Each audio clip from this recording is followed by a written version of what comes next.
Hey guys, what's up? How you doing? What's Gucci? What's Gucci? It's the first time we all been together in a hot minute. Hot minute. I know y'all missed us a little bit, but we back on track. You know what I'm saying? And we're back on track with a studio guest. Yeah. So I'm Onika McClain. I'm one of your hosts. Yep, Matt McCoy. You know the vibes. Hey guys, Sania. On top. And she never says a last name. It's always just like one name Madonna. like Prince. She's like Madonna. It's like Monique, some more. What we talking about? Yeah. And we have the special guest in the house, though. Yes, Derek Gaines. What's go. up, Derek? Right How are you? Happy Sunday. Did they know it's going to Happy Sunday? It's the Lord's Day. Yeah. So Derek Gaines is a comedian, a writer, an actor, and one of my friends in comedy. And we want to get into a little bit of an in-depth conversation with Derek Gaines. But first of all, we want to say congratulations on your Writers Guild Award. Thank you. Congratulations. Yeah, Coming so through. Tell us that's how you big. felt when that came through. Well, the beauty of it is I didn't care because I didn't think I was going to win one. And I just figured I'd take my mom to a really nice dinner because I was like, all right, the star's going to be there. I give my mom a reason to dress up. I bought her some fly-ass outfits back for her birthday. So it was time to start rocking it. I was like, Mom, just put on something that I bought you for that. Throw those McQueens on, let's just go be sharp. You got your mother in McQueen? Hell yeah, bro. So I was like, let's just go have a good time. I think, the celebrities will be out. At least Amy Schumer and the clique will be there. But when we got there, Steven Spielberg was there. Spike Lee was there. He was accepting awards, and he was drunk off his ass. He was checking the Knicks. Was he? He was checking the score for the Spike Knicks. is fucked up. But nah, man. So because to be honest with you, I knew it was either gonna be Sam J. Pause or SNL to take it. I'm like, it's SNL or Sam J. I'm like, we ain't gonna win this shit. Right. I was like, hey, Out whatever. the gate. So man, I'm telling you, 15, 20 minutes into the award show, the woman that Alex Borstein that's on Maisel, and she's the voice of Lois on Family Guy, came up. I'm like, I'm already taken back because I'm like, this is Lois for Family Guy. All I do is watch Family Guy.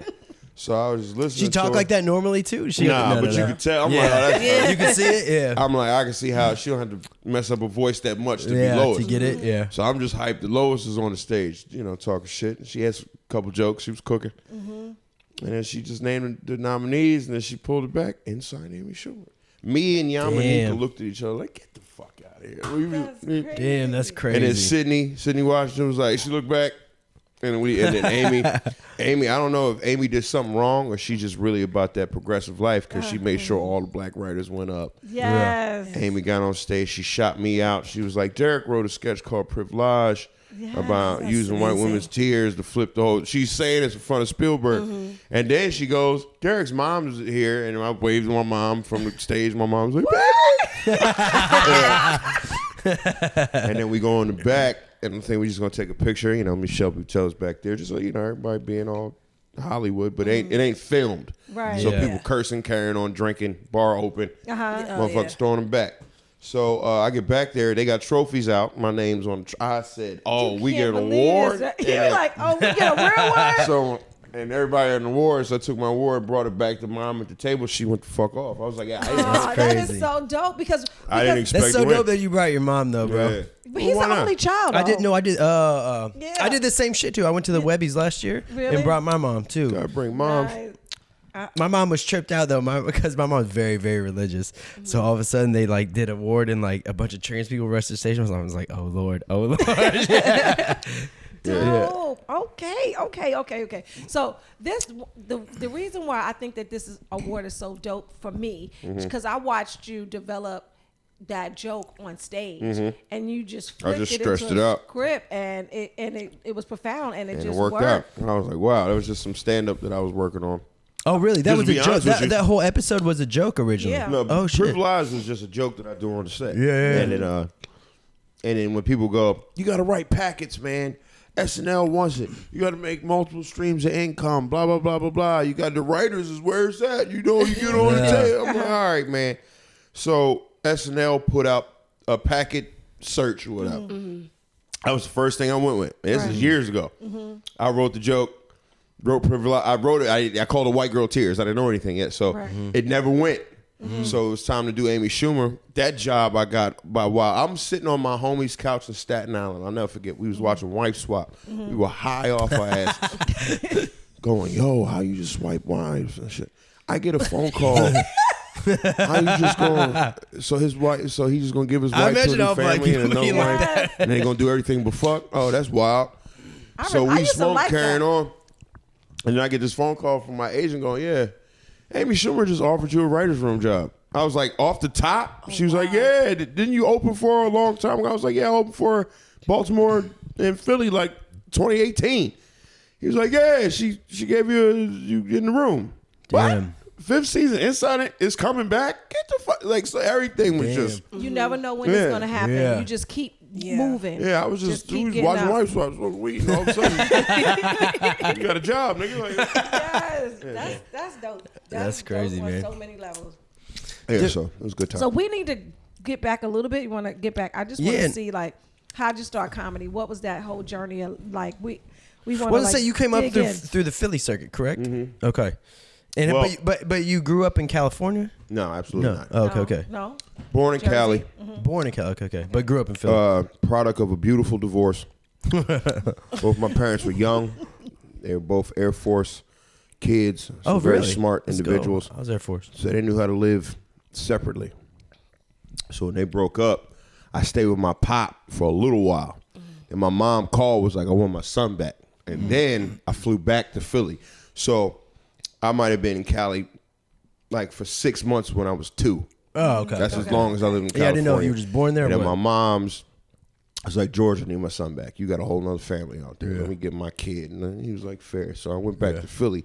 And that's how it started. So growing up in Philly from 2 to like 14, and then from 14 to 24 was Jersey. But in the mix of all that, I'm not going through the whole story. When I went to college, I was funny in high school because I had to be. I had to snap because my mom didn't want me fighting. So I had to talk Yeah. shit. So Like that lunch worked table out. funny, So I yeah. turned into the recess god. I turned into recess god. King Lunch of the table lunch legend. table. Lunch table legend. Making Yeah. beats, snapping on motherfuckers, wearing the flyest clothes, talking to the girls, all that. And the one twist with me was I was in band. I was in shit. jazz band. Oh, for That's real? already a geek trait. Right, yeah. They already Let's this go. is- She was in She band. said same. I was a band too. I play alto sax. Yeah. no. And I'm in big band, jazz. But So- wait a yeah. minute. When we interviewed Monroe Martin, shout out to Monroe. Monroe was talking about how he was in foster care, right? Yeah. This MNF are gonna say same. So which one is it? Which one is it? Foster right. care or in band? There's a lot of programs in foster care. No, She was trying to relate. No, band definitely did make you kind of top tier. So it Really? was like, hold up, you can play an instrument, and then it's like, then you get to leave school, go to these concerts and stuff. So We was playing it's conference shit. fun. Like, I'm about Yeah. to set you up for the whole thing. How comedy was almost. I was pulp from that on. I brushed my teeth before I got here. She got felt nervous it. for a second. I felt it. I was like, this interview is weird. I was like, can these niggas tell me I got pulp in my mouth and just not let me talk like a fucking asshole? We just But we engaged in the Next conversation. time, we'll poll. it's pulp. Okay, go ahead. But no. Like she was saying, you get to you get to compete. Drink water. Yeah, you get to compete, and that was the difference. That's when I was started living a double life in high school. What you mean? So living a double life in high school. So during the day, go to school, blah blah blah. Be this guy. Yeah. Being in school, snapping, having a good time, being the guy at recess, right? But then after lunch, I would go to band. I would go to some other class. So we go to band. I get to practice and I get to play. I get to hear music. I get to be showy because I'm Right. playing music. You know, Yeah. so Artistic. Then all of a sudden, the band get good enough to go compete. So you go to school during the day, you got to come back at night, get on a bus and go to another town and then go compete with the town. So now we got jazz band competitions. So there's a level of machismo. We got to be fly. So we dressing up in our little joints. We getting on stage. I got a solo. So when you get a solo, the whole school spotlight go on you. You got to hit it up. And this is 15, 16, 17. This is before stand-up. So I'm doing good in music. So I get a scholarship. What was the instrument again? I used to play the congas. I used to play Afro-Cuban conga? rhythms. What? I used to be I used to get taught by a dude from El Salvador named Marlon Simon. He was my guy. He taught me everything about bembe, clave, all that 3/4 sound, all that Afro-Cuban rhythms, all the 6/8, all the bembes, all the Mongo Santa Marias and the Giovanni Now, Latin Hidalgos and all that. Latin So dude did I'm that? learning all this stuff from Spanish people. They give me that zip.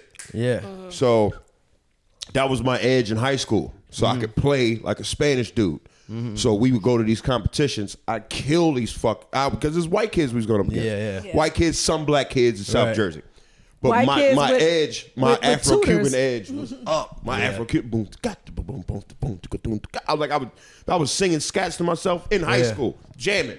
So lo and behold, I start winning awards at the jazz band competition, solo awards. And then at the end of everything, high school, I won a Louis Armstrong award and got like a partial scholarship. Oh damn, to University of Arts in Philly.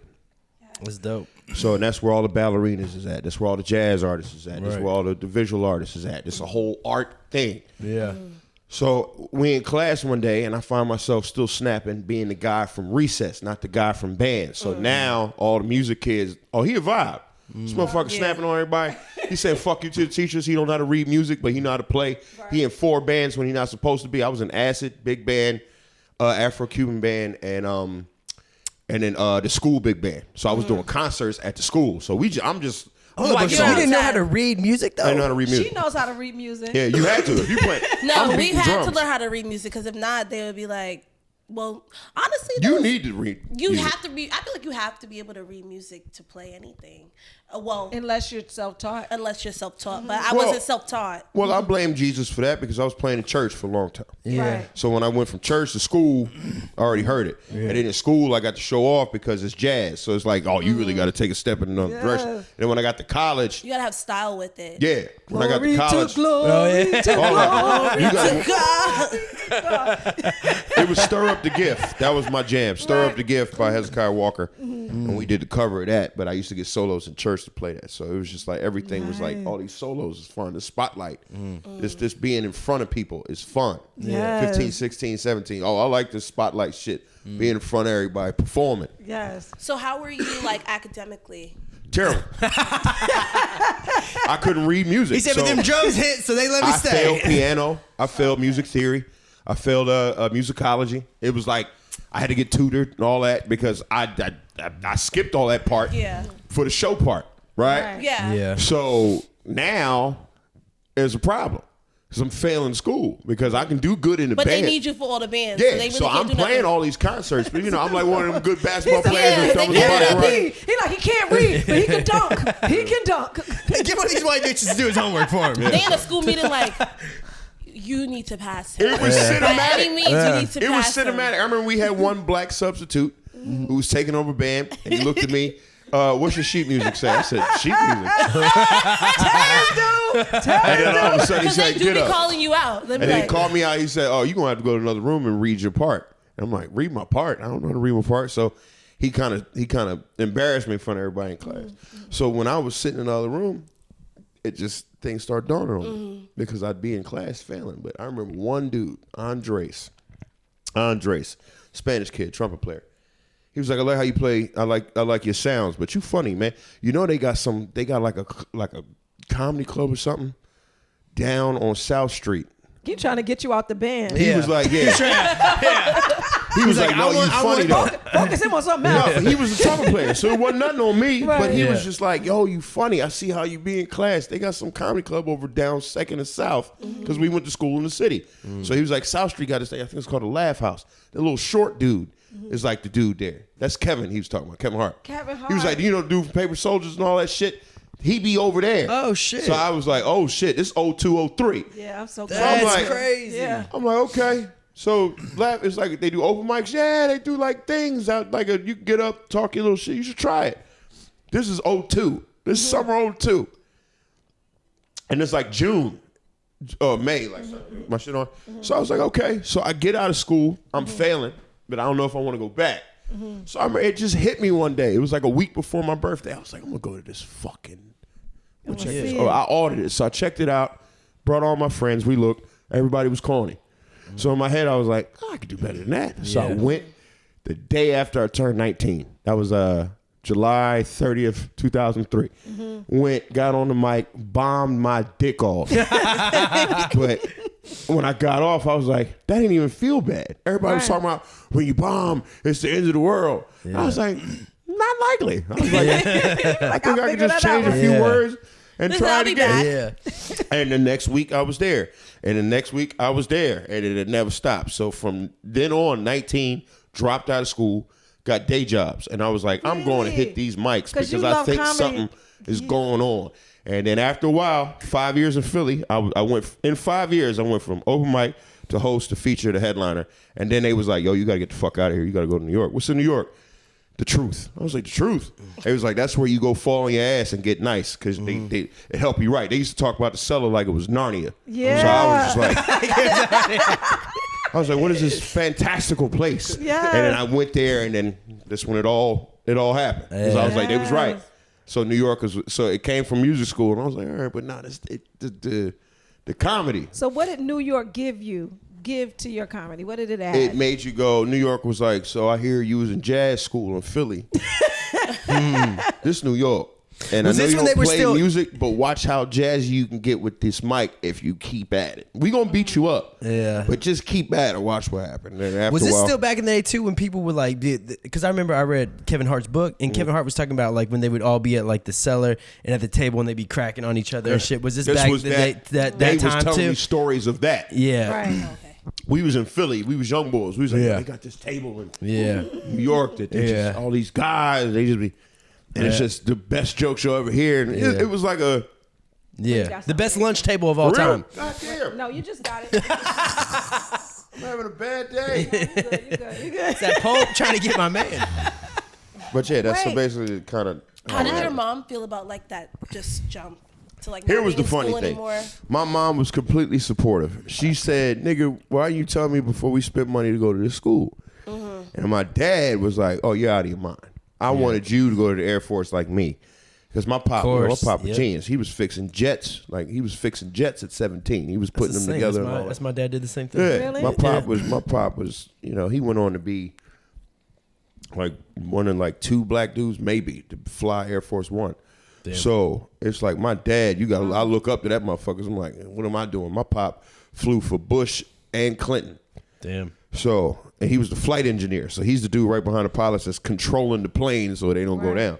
So just that was already like crazy. My mom your was a bar was set. Yeah, my like- mom's a self-taught audio engineer. Like she know how to work the soundboard. She didn't even go to school for it, but she just knows levers and levers and all that shit. Like she just know how to put shit together. So like I'm like, my parents kind of fly. They I'm out here are telling fly. dick jokes. Yeah. So I'm like, You be like, I gotta get this. so it's get like, this. if I'm gonna tell a joke, it's got to be smart because my mom don't laugh easy. So I'm like, all right. So my mom was completely supportive. It was a while till I made her laugh, and it was even longer till I made my pop laugh. But when I made them both laugh, finally, they was like, I see what you're doing. Okay. And then now they both on Yeah. board. Yeah. Yeah, like one funny story is my pop called me from a plane one time. He was like, why the fuck is Last OG playing on the back of a plane seat? Right. What are you, who the fuck do you think you are? I was like, yeah. They be like, I'm working, Pop. Yeah, I'm Pop, working. I told you I was on or something so you Yeah. can watch me when you in there and shit. Yeah. So, you know. That's That crazy, is bro. so dope. So how did you and Pete Davidson link up? Because y'all were roommates. That's correct? cool. Me and Pete, he was doing comedy in Times Square Arts Center Yeah. before it was a Laugh Factory and it turned into Times Square Arts Center. But Pete was ripe 17, right? And Right. they had something called the Little Rascals of Comedy, and it was this big old thing. He was a little rascal. He was one is of the that Little with Rascals. JP Yeah. Justice? A lot of people don't know that. No, tell them who was a little rascals. You will Little not Rascal believe Comedy it. was ran by this guy named JP Justice, and he had, I guess, 5 of the guys that's kind of, they like, all of them pretty popular now. Shantae Yeah. Williams, Wayans. Shantae, Jordan Rock, Nico. Was this Pete like Davidson. the black version of No, Pete remember was there. the down south? What were them boys that were always the with The fucking 95 South Boys? no the No, fucking it's white 85 dude. South. Okay, sorry. Anyway, sorry. Yeah, go ahead. I don't know the white stuff you're talking about. Whatever white group you're talking about. But no, JP had put together a young gang of comics. And all of them comics is great now. But I was like the guy, like I was old, but I was young. So I come around. Sometime I close the show. Right. So after push come to shove, me and Pete became friends. And then at one point, when I had moved to Jersey City, things went bad. I had moved home, moved back out, moved home. So Pete was like, yo, I got an apartment out in Brooklyn. Why don't you just, sleep on the couch and hang out? And he was 19 and I was 29. So it was just like, this is weird, but I need to do something. But I gotta stay in New York. I gotta stay because I kept moving back. Because as soon as you move home, the city speeds up. Right. And you feel like you're missing everything out here. Yeah. And the relevancy is the key in New York. Yeah. You got to stay hanging out. You got to stay in the scene. Right. You got to make sure you're known because you can get forgotten. Yeah. Quick. People Just be like like, that. where you been? You be like, huh? Yeah. I've been outside. No, Yeah. you haven't. Yeah. Because in a week in New York, you do 30 shows. Yeah. 30 things done happen. You know, Dave Chappelle done brought De La Soul to the cellar. Yeah. You weren't there. He be like, he paid all our tuition on. I walked into the city winery and got a spot on the Chase show. Like New York pops now. You know why I started hanging out way more? Because I remember I went to like a Che show and his cousin was like, yo, where you been? And I was like I've been outside. I've been busting my ass. He's like, no, you have not been outside. I've not seen you in years. And I'm in the clubs. You got to be in the right places. Yeah. Right scene, you got to be cooking, and you want to be in the right camps with the good writers. Right. It's a whole thing in New York. It makes you better. It's just like hanging with the right sharks. You got to swim with the right sharks in the city. So So when I was going back and forth, Pete saw that. He was like, "That must be a lot on travel. Just hang in my house." So for 2 years, I stayed in Brooklyn, and then we built that cool friend. He would take me on the road with colleges and stuff like that because he's starting to pop. I remember when he got his SNL audition. Really? And it was crazy, like, because I got broke ass game show, right? And then he wound up getting SNL. It was the wildest shit. I was like, well, damn. MTV and NBC is different. Yeah. But nigga, you 19 right. going on SNL. That's Eddie Murphy numbers. I say go do that. Right. That's some Eddie Murphy type shit. And he went on, became a superstar. So it's just like, but me and him still cool because I'm in his new show. He gave me a special. He put me in my first movie. Like Pete remembers. Swimming with the right sharks. Yeah. That's That crazy, part. man. That's so dope. So, not to go back, but like when you came up and you said Kevin Hart was at that club, right? Yeah. Was that before Kevin popped off too? Or like right as he was popping this off. Soul Plane Kev. This Soul Plane Paper Soldiers Kev. Not yet. So he popped. It's not yet, Kev. Not yet. But let me tell you something. The motherfucker been famous a while. Because I remember when Paper Soldiers, the Soul Plane came out, Kev would have a line down the street at the Laugh House. Yeah. He would get Southwest, North Philly. He was the Philly dude before it even. So he was already selling out shows. Right. We used to watch, like all the open micers used to go, this nigga got a line around the corner for 3 more shows. That's crazy. So he gonna do 4 in a night? Like we was blown away back when I was like 20, 21, like, yo, this nigga's selling this shit out again? Yeah. But The short from 1, 2 movies? I'm like, oh, that's what it is. But you know what else he did? He really went on getting people's emails. He Yes, really I was did just the about to say business he was part. a hustler before. He did It that was like business part. He was like, you know what I thought in the book, he said, you know what I thought I need to keep getting these emails because whenever I go to these different shows, I will need to be able to put the butts in the seats myself, and that's always been his mentality. So he got a following before he got his fan base. So he was doing that shit before. Else. Now it's all automated, He did right? it now. You see people be like, put your email in and let me know what city you're in so I can come. He was doing that shit back when you were He writing was this doing shit it when down. he was writing it down. He's like, he would just have people in the building writing down people's email addresses and people's telephone numbers. Yeah. That's crazy. Yeah, he's ahead of his time. That's crazy. Kev was always a step ahead. Because his OG is Keith Robinson, and so is yours. Yeah, Keith got me into the cellar. So tell us about your experiences with Keith. Well, coming up, we got bullied. Yeah. You know? But that's how it was back in the day. We got Still bullied. like that. Yeah. Derek, And all these- Derek Gaines bullies people. I have to check him ass all the time. I'm like, stop it. He'd be like, fuck that. Everybody got to get better.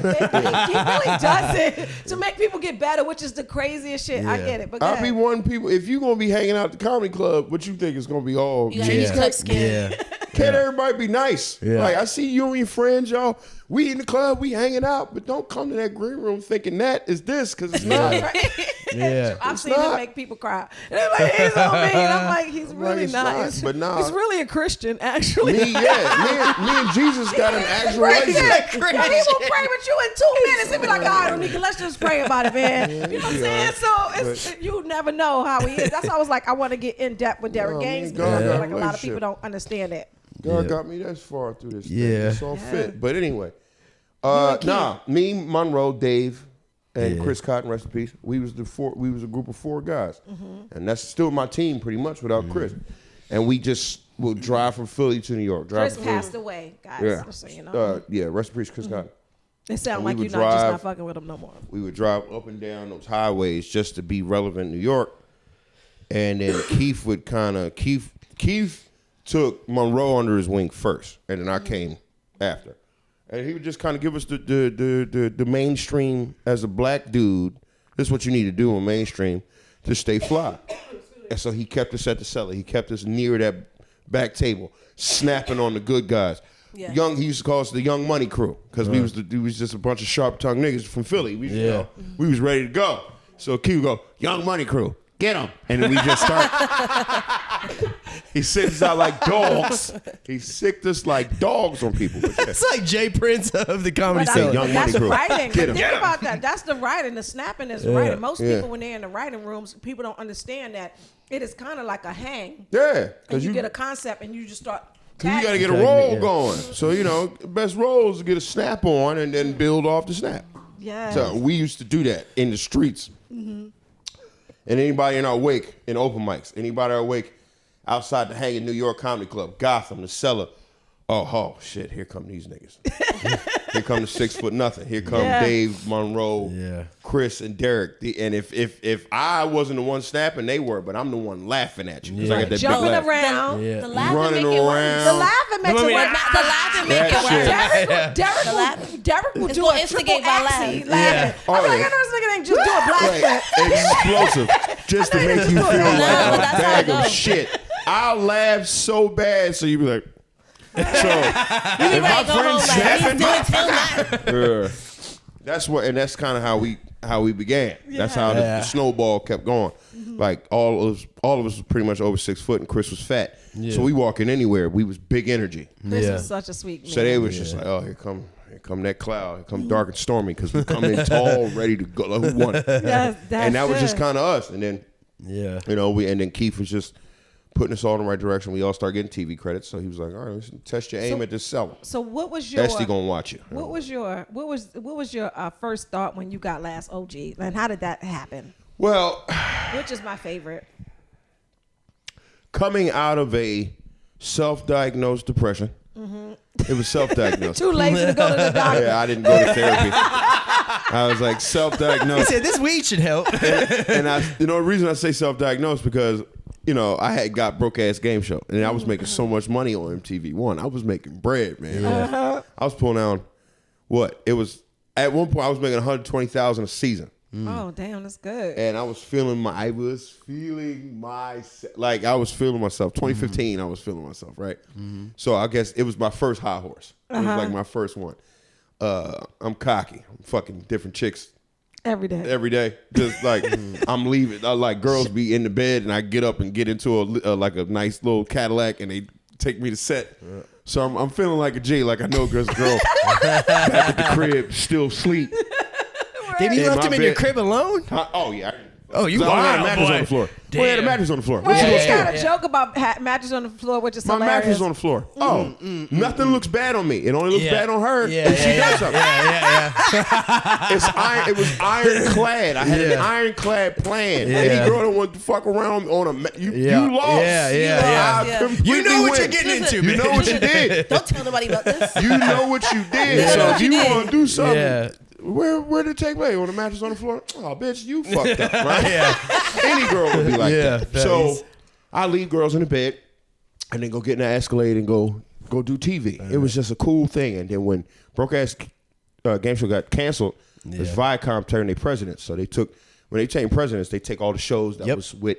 So they Old knocked it out. administration. Yeah, so Yeah, I got I'd be the fucking news with it. that we weren't coming back for season 3 as I was bombing an audition at Fox Studios in LA. So I was just like down and out. And then money was lost. I needed a job, so I came back to New York. Joking Off came out. Joking Off was like diet wilding out. That's what the critics had said. That's why the show didn't make it. Yeah. Because it was just like, oh, they doing improv, but the wilding out is more. Yeah. Crazy. Right. And then I auditioned for Wildin' Out, taped for Wildin' Out, but my tape stunk, right? I was nervous. Hair wasn't cut right. Awful shirt. I wasn't fly yet. I wasn't wearing brands. I wasn't feeling my. I wasn't. It wasn't you yet. I wasn't because what's the name? It was just Oh God, that tape, and that was before Broke Ass Game Show. Oh, I hated that tape. And they tried to get me in like the hip hop arguments. They tried to make me one of them guys, and Amanda Seales cooked me on that. That's true. Amanda Seales cooked me on that audition. Really? She slayed my ass, and I was like, We would put a pencil in the Amanda Seales yeah. too. So it was so much shit, and then I finally got broke ass game show on MTV1. So I was feeling fly, and then it got canceled. Joking Off came out. That got canceled. So now I'm just sitting on my ass. Right. I'm in New York trying to figure out how to make rent. I get a call for an audition for some Tracy Morgan show. I was like, all right, fuck it, I'll do it. Whatever. I go in there. I read the script. It was easy as pie. It was funny as shit. I went in there. I put my hoodie up, and I did it. I remember I was having an eczema flare-up. So I'm in Lindenwold. I'm getting medicine for my shit. And as I was Because you getting itching. my medicine, yeah, I'm itching. You itching on the audition. Looking like a crack addict. Nah, I'm home getting medicine. I did it already. And I get a call, yo, you got Last OG. What? There's a new show out? I finally got it. And then everything started turning around after that. Nice. That's Damn, dope. that's crazy. But Last OG was fun. 4 seasons. I got in like, I guess. Three of them at least. I was in 2 of them. And then the end of season 3 because, you know what happened with that? Because Keenan Ivory Wayans, he took over as showrunner and knocked everybody off New York off the show and brought in his LA motherfuckers and his whole team. And he starts showrunning off a Zoom call. He was still in LA. Right. So Tracy takes big offense to that, changes the whole show around, brings people back. I get on episode like 9 and 10, and then season 4 I'm in that. But then it wasn't good enough to save because season 3 went terrible. Oh And man. then season 4 wasn't good enough to save everything. They gotta know how strong So they New York canceled the show. comics are. No diss to LA comics, but you come here to get Canceled like the show. amazing. Yeah. That's crazy. And I was feeling good about that because Jay Yeah. Bird, I was getting reps from the hood. Yeah. The hood started going, yo, ain't you? Yo, let me get this. Let me get the flick. And yeah, I'm like, okay. Dope, I'm getting dope. black votes. I'm like, Yeah. yes. Good black votes. Puerto Rican votes because they Yeah. watch the show too. I live in Bushwick. Oh, that's bull. Yeah, and I'm like, hey, what's going on? So it was good. That gets canceled. But I can't even. All the things I did in between, it was all for the work. Like You think a lot of this came and stemmed from being in the cellar, being in the scene, and like just like seeing Tracy, seeing Amy Schumer, seeing all these people. Yeah, because shit. Well, I didn't get past it to sell until 2015, 2016. Yeah, I got okay. past it to stand back in like when it opened. Whenever the stand right, opened, right. Back in that's the when I old got location. past, Oh, okay. right? And then fast forward 2013, I get JFL. Get JFL first show I do. I get signed by Gersh. Gersh goes, "You an actor? Yeah. You Yeah. do this stand up, but you an actor, ass. Yeah. Like we see that. They signed Yeah. me the next day." And then from then I start getting all those scripts. Right. And in those scripts, Will and Grace, Tracy Morgan, what else? Oh, you were on Will and CBS, Grace? yeah. Yes. That's Yes. crazy. That's why we needed to have him. I was like, we gotta I do a did 3 deeper episodes of look. Will and Grace. Really? Did the first episode of Will and Grace on my mother's birthday. She was in the crowd. It was a good Oh, day. that's crazy, bro. So when did this acting stuff start popping off? I mean, was that recent, or have you always been in like movies and shit? Well, I won't discredit back when I was in between, when I was still like half comic. I had a dance crew in Jersey. Oh shit. And the way we made money, we would go to high schools and we would do something called a lecture demonstration. So basically we kind of put like a dance tutorial together that looked like a play. So I was always You the know main what he's talking about? No, I'm just listening. a lecture demonstration. So say it was about hip hop dance and the history of it. So it'd be like, say we break it down with locking, popping, breaking, and house. Yeah. So it's a 4-part thing. So we'd have like little bits for each one. So I was kind of the guy in the front explaining to the kids what each one was. Then we break out into what it was. So I was always kind of like an acty sort of dude. Like I was Yeah. like, well, I'll talk to him. Yeah. I'll stand up front. I'll do it. I'll be on the mic, whatever. Right. I'll talk to the kids, start making the kids laugh. So that was always cool. When you make a bunch of high school mean ass, especially when they black Puerto They Rican, mean. when you start snapping on the little niggas and they all of everybody.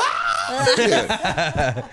Yeah. So that was always that. So, but I really didn't care for acting much. I just like getting on the stage, talk to shit. But everybody was like, yeah. Yeah, but I feel like We comedy like how you makes be. you better as an actor. Yeah, I do. 'Cause When I'm like doing like little things, I'm the strongest person in the room. Like the actors that like, whoa, whoa, whoa. I'm kind of like improving. The lines come fast. I'm Yeah. not stressed out. Yeah. And I'm not insecure. Right? And I was talking to Bonnie McFarlane. Shout out to Bonnie. She was like, it's because as a comedian, we get instant validation. So they're like, good joke. Ha ha ha. That was amazing. That was amazing. And actors sometimes have to wait a really long time to get a good job at a boy. So they're always like feeling insecure. And we're just like, I'm going to just do it. Fuck these lines. All the bombs I done went through. Right. None of this can phase me. Right. It's that part. It's I that done part. bombed. This ain't nothing. That part. That And part. then Will and Grace kind of told me that sitcom is just basically stand up with a lot of people. Yeah. Because it's a crowd. Yes. So it's like you still got to wait for the laugh, get the laugh. You can't talk till they done laughing. It was just like, okay. So- It was just different pace. So what do you watch like when in your leisure when you're just watching Cartoons. television? Just cartoons? Family Guy. Family Guy's my joint. Boondocks. You know what? Boondocks, season 4 was trash. So the first 3 you watch as nostalgia because they were so Yeah. classic. So yeah. Always Sunny in Philadelphia, Seinfeld, and then Snowfall when it's on. Snowfall. Okay, that's your shit. Okay, cool. I love Snowfall. Snowfall is fantastic this season. It's- Oh my God, I can't wait to see. This is a series finale. They leading up to the end. 100%.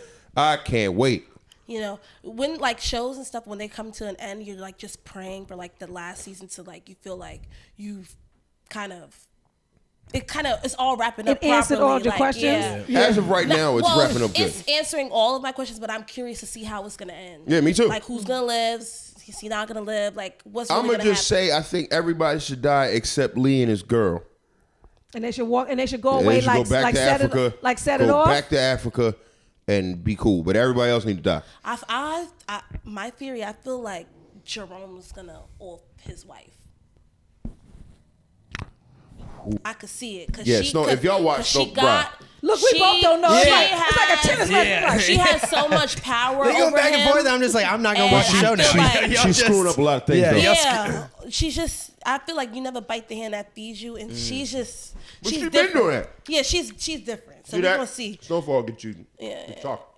y'all, they But in I these really, streets. I feel Yeah. like that may be an opportunity. Yeah, But I feel like that's how you know. Yeah, we got to get back in the scene. that makes sense. A lot of people should die. That's true. We don't have to.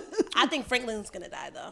What You is this gotta. on, by the way? He- What he network can't- is this on? FX. FX. I'm glad he. You've seen it, though? He offed his It's very pops. popular. It's But about you- a drug That dealer. was cold. But it was ice cold. But when Black Diamond got gun butted, I was like, "Oh, this season Is gonna it be crazy." kind of? Is it kind of like The Wire? Gun butted Black Diamond in the streets and the cops ain't do nothing. I said, "Oh yeah, this is about to be real. Woo.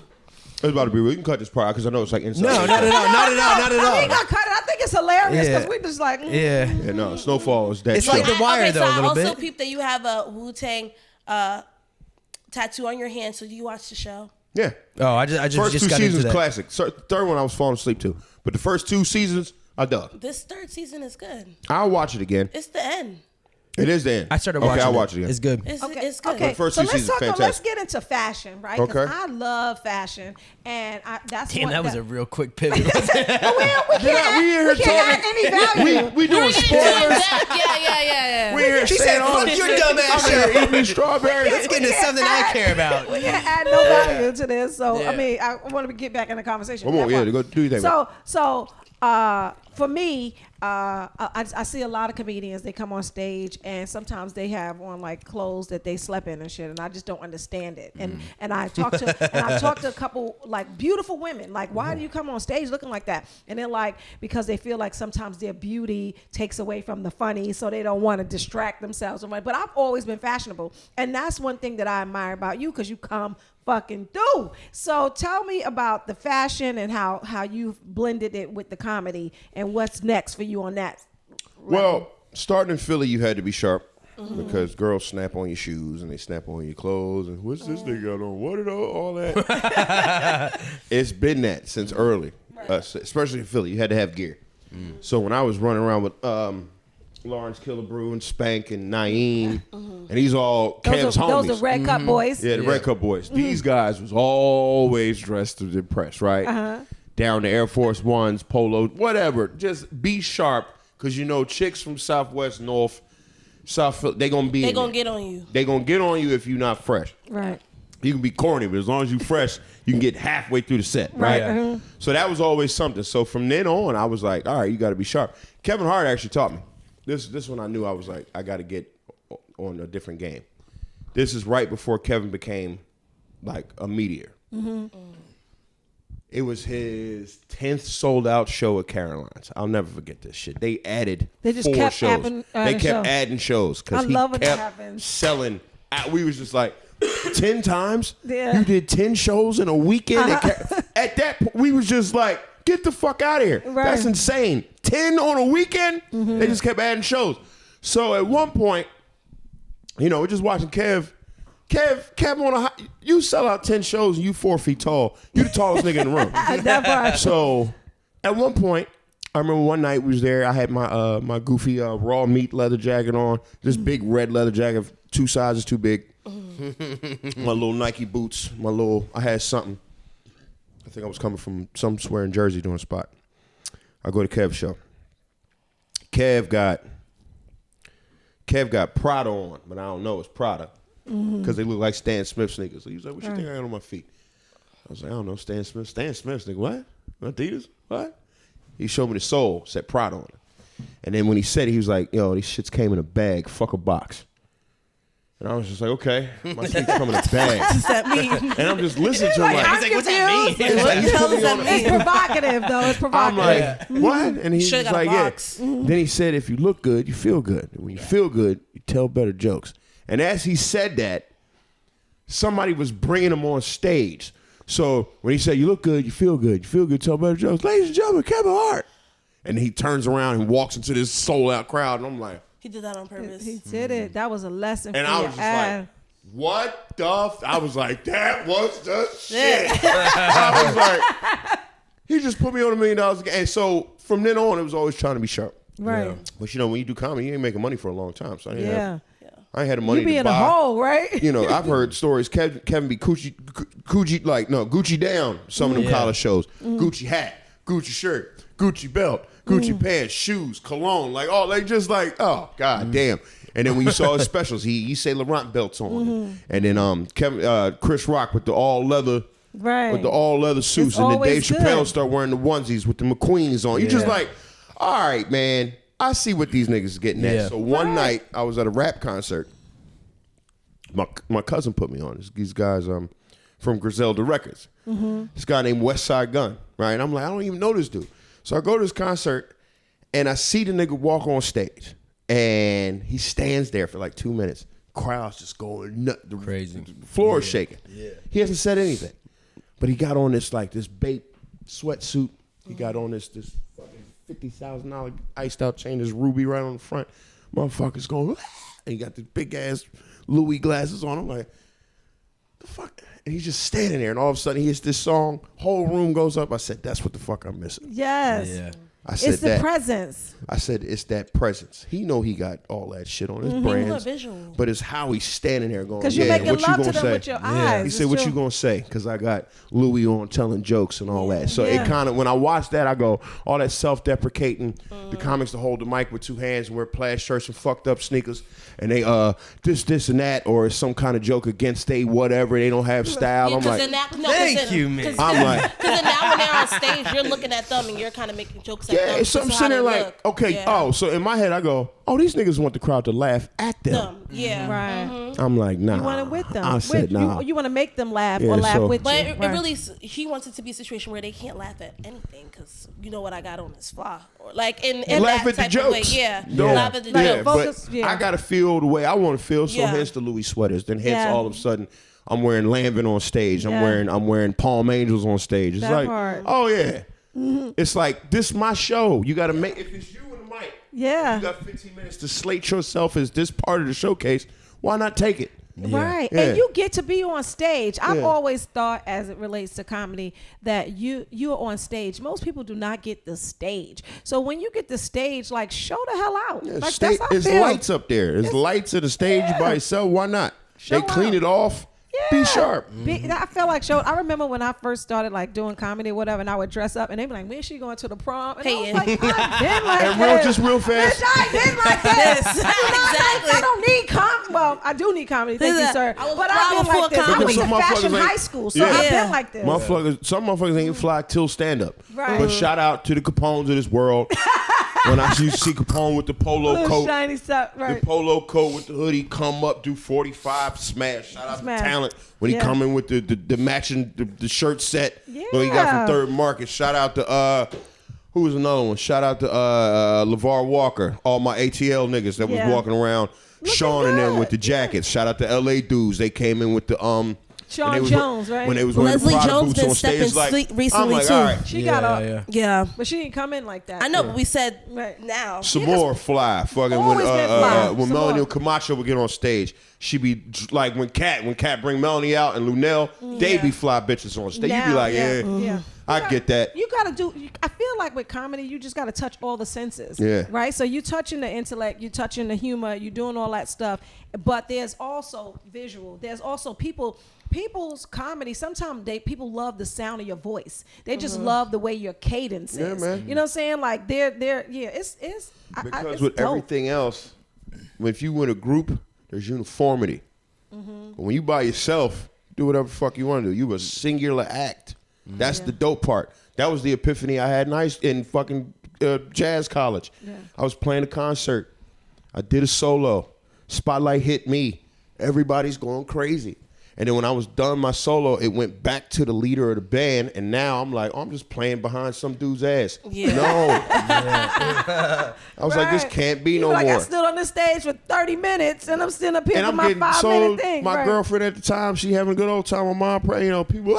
I'm like, I need to get that for longer. I don't want to Yeah. just be like, they go back to the dude. I Yeah. don't know this dude. Yeah. I connected with the crowd. I got to do that more. So Yeah. they I'm gonna start came to doing see stand-up. me. Yeah. They yeah. came to see me. Exactly. I'm doing They stand up. came to That's see why I me. love comedy, because you can't stand behind anybody. It's just you. You just get up there and you just have to tell your truth or bomb or fly, whatever it is you're going to do, but you get to do it by yourself. Yeah. I was just about to say, so you probably love comedy way more than acting and all that shit then too, huh? Well, acting is fun because I'm doing a lot of funny stuff right now. Yeah. And you get to play. And I get to play, and luckily, a lot of the things that I'm doing, they like me as the character, so I'm just being myself.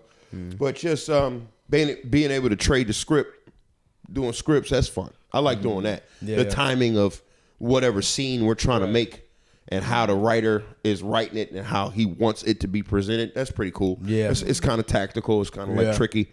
But when you get the shot, It's a different thing to learn. It's a different thing. I feel like you could do. I feel like you can do Mike Epps, like when they do his life, and I feel like you can do Richard Pryor.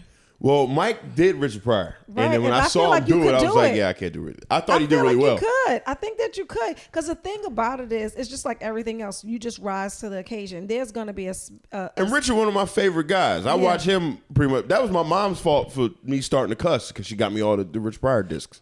She got me all the CDs. Oh, and I is was that like, how you kind of like really got into comedy? Yeah, my mom originally got me all watching shit. Richard I used to Pryor? watch Yeah. stand up when I was a child, so it was Yeah. like, yo, what the fuck?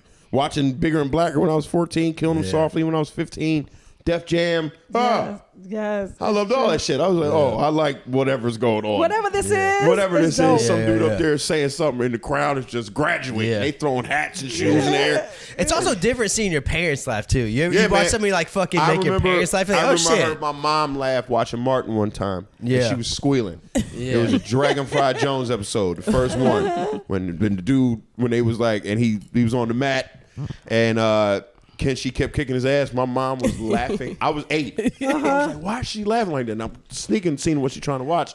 Oh yeah, whatever this is that's making her do that, I should probably do that. Yeah, because laughter, what it does is it brings you back to your childhood. Yeah. Like you're just a kid for a minute. Like it slows everything down. You ever been in a room and you like just killing, and you just, if you give yourself a breath and watch those people, they slow down in time. Yeah. Just like Fun time. Yeah. it's dope. It's dope. I remember I watched Martin Lawrence. He came out with this special in high school, and Run he Till That. released Run it. Till Yeah, That? and he released it in theaters. So I remember going to theater. I said, "Fuck, I got to see Run this." Till That. Yeah, I was the on- only white dude in the whole audience, but seeing the love he got from that, I was like, "This is fucking dope, man." yeah, it's dope. This daddy, nigga. Yeah. Yes, that He part. did something so flagrant. I saw a clip recently of he had fucked some some rapper's girl, and he told him to his face on Oh stage. yeah, I can't remember That what was it was. that was Def Jam. Yes, that yeah. Derek Coleman was on the stage sitting next to Todd One, MTV, and you know, Martin being Martin, he was just like, hey, yo, Derek Coleman, you got $2 million, huh? $2 million. Yeah, and he was just talking about how you probably pull up on girls and go, yeah, $2 million. And then Todd One was in the crowd. So basically, Martin goes, give it up for Todd One. Todd One got a tattoo of MC Light. It's on his chest. Got a MC Light on the bitch. And I used to fuck her. Whole room goes, boom, oh, whoa. There's a lot of light at the end of that tunnel, boy. Yeah. Like, so hard. Like, and then Derek Coleman got up, ran. Yeah. Why you think I run all the time? Yeah. Because when somebody say something funny, sometimes you just got to get the fuck out of here. Yeah. It's just like, when I run down the street, somebody says something that got me. And I think of Todd One every time. Yeah. Derek Coleman, 6'10", got up and start running. Yeah. I was like, down the aisle. When a nigga, Martin 5 what? Yeah. Got a giant going, shit. Oh, with a mother. I got to go somewhere.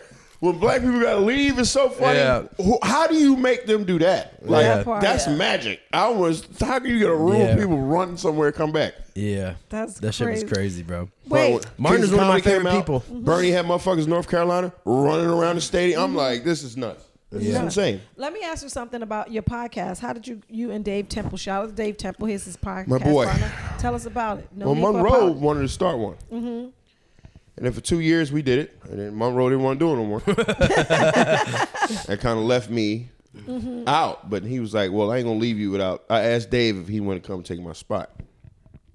And then lo and behold, what me and Dave didn't know, that me and him have perfect chemistry. Yes, because y'all have shows and everything. Y'all tour and everything. We about to go to Saratoga and D.C. in April. Because me and Dave figured out what no need for apologies is. It's that recess session. Like we figured out how to bring the kings of recess back to stand up. Yeah. So now we snapping. We on stage. We making people feel weird, have a good time. You know, we got stickers and T-shirts and all that shit. Stickers, T-shirts, and then so tell us about the sneakers. The Black Air Force One energy. Yeah, right, Black Force Air One energy. Because that's dangerous. What's your it's negative connotation on the Black Air Force One. Yeah, it's just it's the white sneaker of the like, scumbag. It's like scumbag sneaker, but we're trying to reinvent that. It's a sneaker of utility. Yeah, it's a sneaker of raw talent. Okay, it's a sneaker of positivity, right? But not yet. There's still a lot of black ass shit. It's a slow climb. It's gonna take a while. Shout out to my Black Air Force One gang. With Black Air Force Ones, you should stop the argument. Well, because they ain't got nothing to lose. If you square up with a person, they got Black Air Force Ones on. Maybe, I don't say know. If you about to fight, you see they got Black Air Force. Oh, you're gonna die. Niggas with Black Air Force Ones on. You know, they cut the house arrest strap. Or they put it on the baby. They ride the bike. They ride the little girl bike to get from A to B, or they got jaundice, or just anything. Cheat on their tags. But y'all got like a following that is like so it's growing. supportive. It's they really robbed growing. the check cash. We finally passed 6K. Yeah, they not playing. And for us, small numbers is great because we didn't think. And they coming to the shows. Like that's the other piece. Like they are y'all driving like hours to come see us. And when we in PA, people be driving from deep PA to come. We heard you was coming, so we took. I remember they were on the road and they asked me to host, and first they were like, no, we're not gonna do the show because we out of town for too many weekends in a row. And I was like, y'all should just do it. It's sold out and they wasn't even there. I remember that. Yeah, that was a hot year that year. I was like, what's happening? We had the hottest show. When Black Ass Comedy Show beat the Sunday with the gals, the queens down the street, we was on to something. Yes. It was a good year. It was a good moment of time.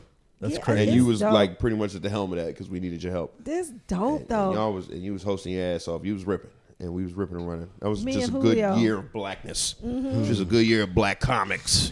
I feel like it's just gonna keep on growing. Yeah. It's crazy though to see too, isn't it? Like when people come from way far away to do that shit. Like when I opened for this dude this past weekend, he had people coming in from Virginia. We were in Buffalo. People flew up from Virginia. Yeah. Fucking drove over from that's Ohio. How it is. I was like, fuck. You like crazy. Somebody. Yeah, you gonna make a way. When you go on the road with people, that happens all the time. When headliners What's crazy, take me on the road, like, and I do headlining spots, but I don't have the following like that. But when I feature for people be like, oh, we came from Virginia. Oh, we can't. Once you have a fan and somebody loves you and because what it is with comedy, and you could just chime into that, but my thought is what it is with comedy is once you start speaking someone's language, you kind of speaking for them. Yeah. When you make them laugh like that, you speaking for them. You saying the shit that they probably can't say because they lose their job, but that's what they want to say. So they want to hear you say it.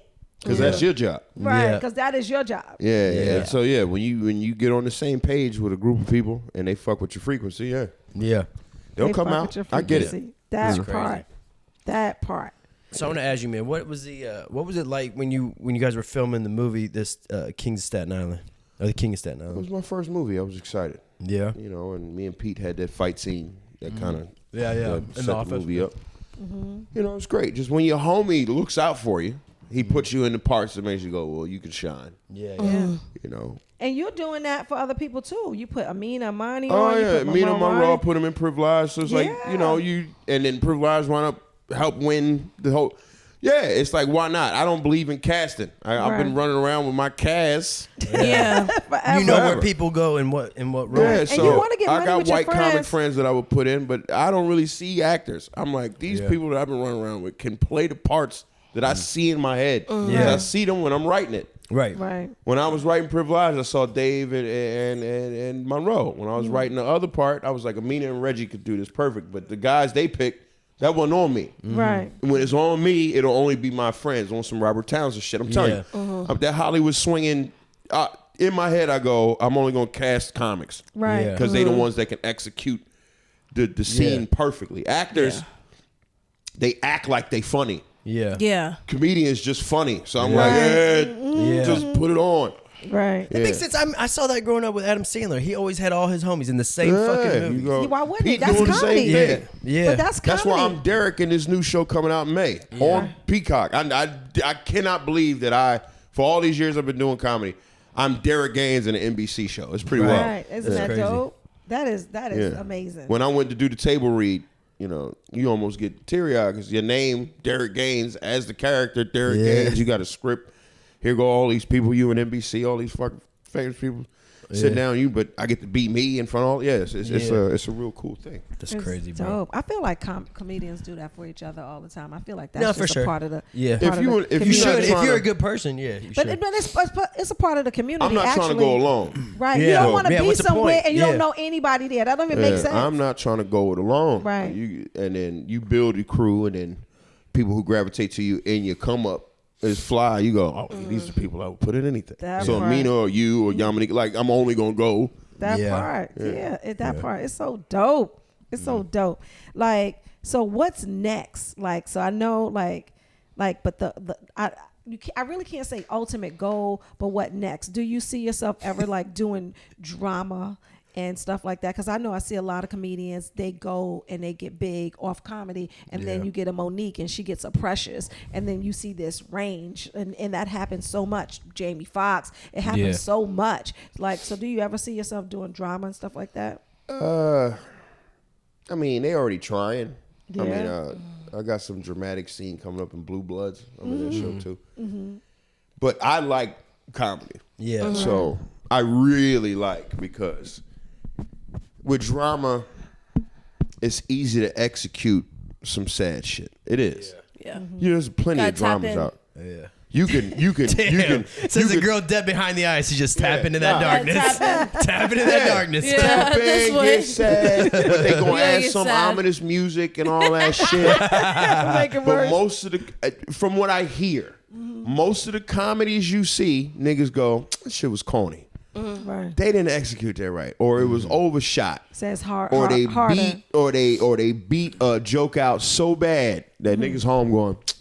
Like when I saw people, the only thing funny about you people was Sam J and Mike Epps. I was just Yeah. about to say, when With you were Sam. talking about that, Sam that's the J, first Mike movie Epps, they that did their thing. that's the first Mike thing that Epps popped up. killed, Sam J killed, but the joke that they was going with was so ironed out and overpressed Right. that it could just annoy somebody. Right. Or Coming to America 2. Right. We knew it was a parody, but it was like, damn, shit, they didn't even try. Right. Yeah. Right. But then you go, Just some money Harlem Nights was in the pocket perfect. Perfect. Friday was perfect. Perfect. Right. Fucking Coming to America 1 was perfect. Right. Grown And Ups there's was not perfect that too. many. Grown Ups? Yeah.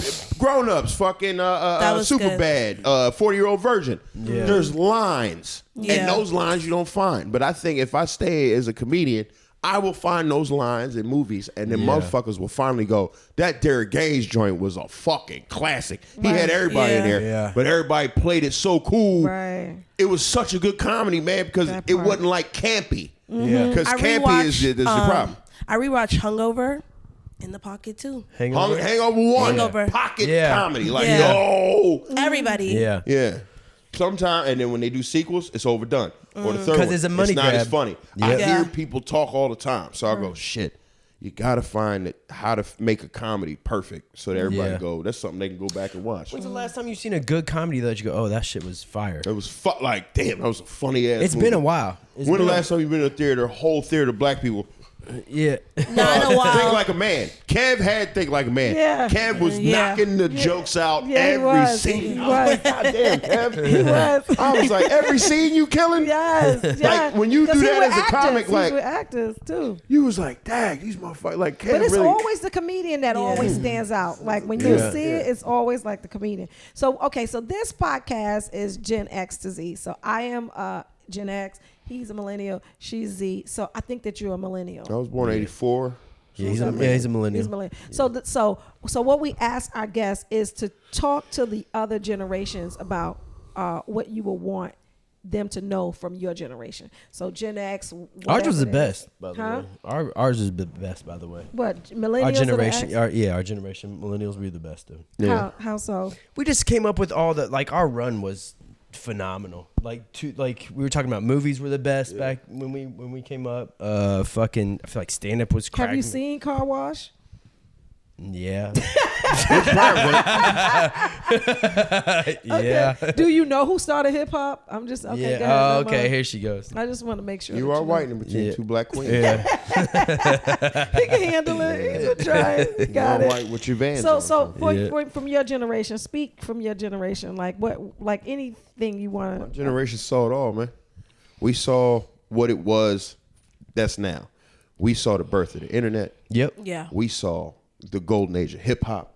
We saw OJ. We saw OJ. Bill Clinton. We saw the birth of the Kardashians. We saw when the trans thing first hit. We saw back when we saw the war on drugs. We saw the war on schools. We saw the first school shooting. We saw 9/11. We was in high school when we saw 9/11. We saw that on TV. I'm 16. The fuck? Yeah, just we not soft. We was there when there wasn't that many inventions of medicine, so you had to get the fuck over it.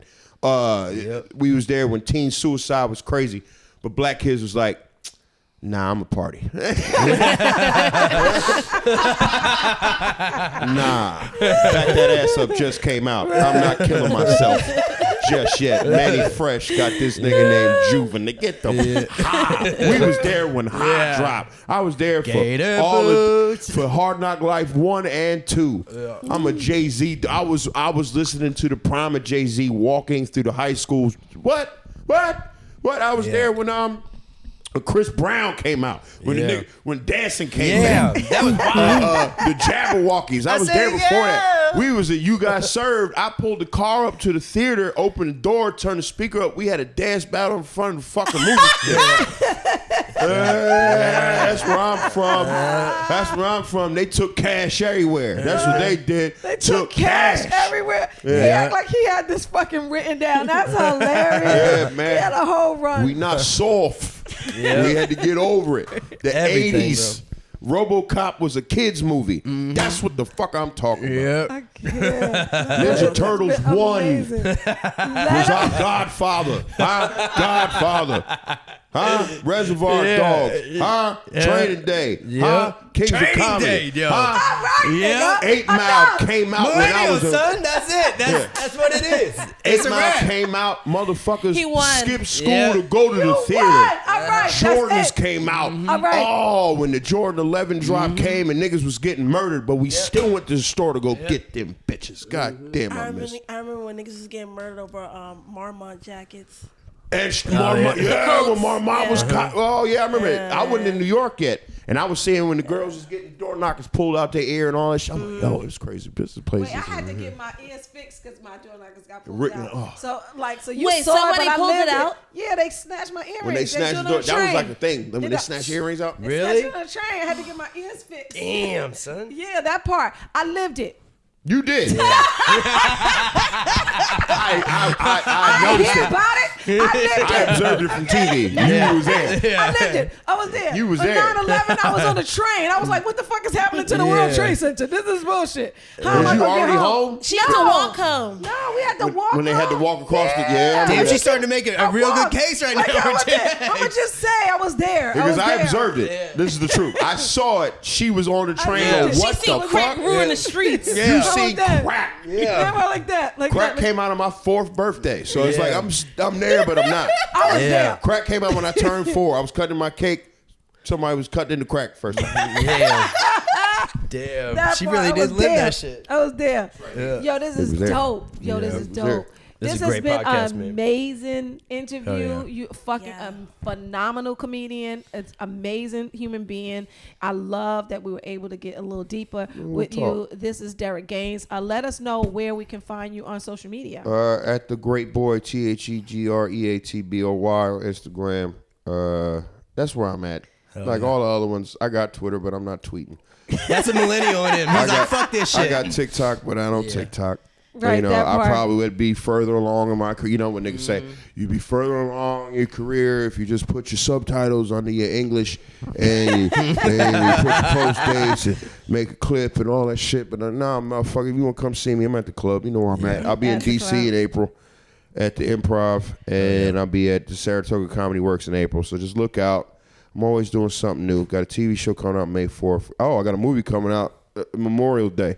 That Called part. Wrath of Becky. It's gonna be in theaters. I do Really? like a quick. I got a quick 4 minutes in the front. Dope. Hell yeah. So yeah, man. That's dope, bro. Come through. All right, guys. This I'm has been hanging out. Derek Gaines. This is Gen X to Z. My name is Onika McClain. I've been your host. Yep. Matt McCoy. See you guys later. Bye, guys. She didn't want to say the name. You know what I'm saying? Hey.